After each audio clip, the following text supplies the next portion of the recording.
The stock prices of most small regional banks have become more attractive in the past 1 year.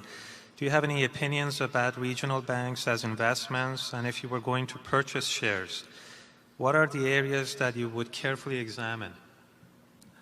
Yeah, I don't think you should make a categorical decision about something like, however you define them, small, mid-cap, whatever, regional or national banks for that matter. So much depends on the character of the institution, which will probably be a reflection to a great degree of the type of CEO you have. And a bank can mean anything. It can mean an institution that's doing all kinds of crazy things. There was one called the Bank of the Commonwealth up in Detroit many years ago that went to extremes, and it was very popular in Wall Street for a while. It could mean the soundest of institutions. We owned a bank, the only bank Berkshire's ever owned in its entirety, in Rockford, Illinois, run by a fellow named Gene Abegg. And it wouldn't make any difference whether it was a super regional or a small or a mid-cap bank.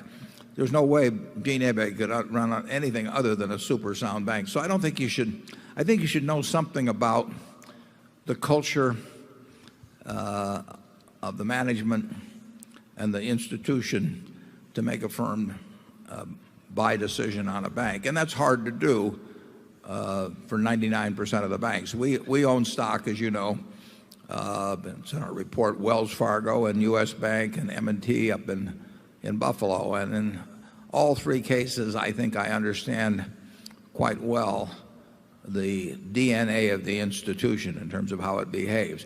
That doesn't mean those places are immune from problems, because they'll have problems. But it does mean they're immune, in my view, from what I would call institutional stupidity.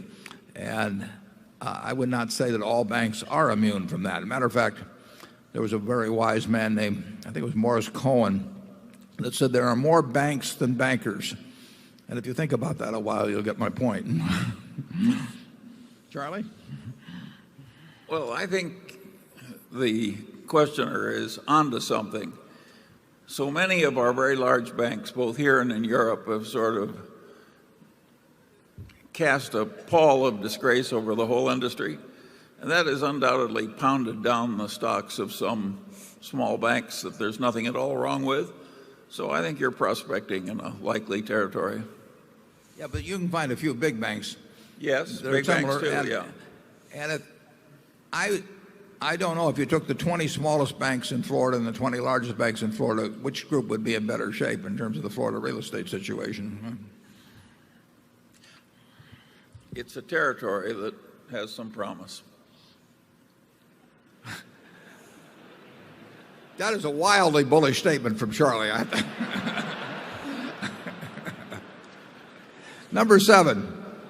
I'm going to go out and buy that stuff as soon as we get out of here.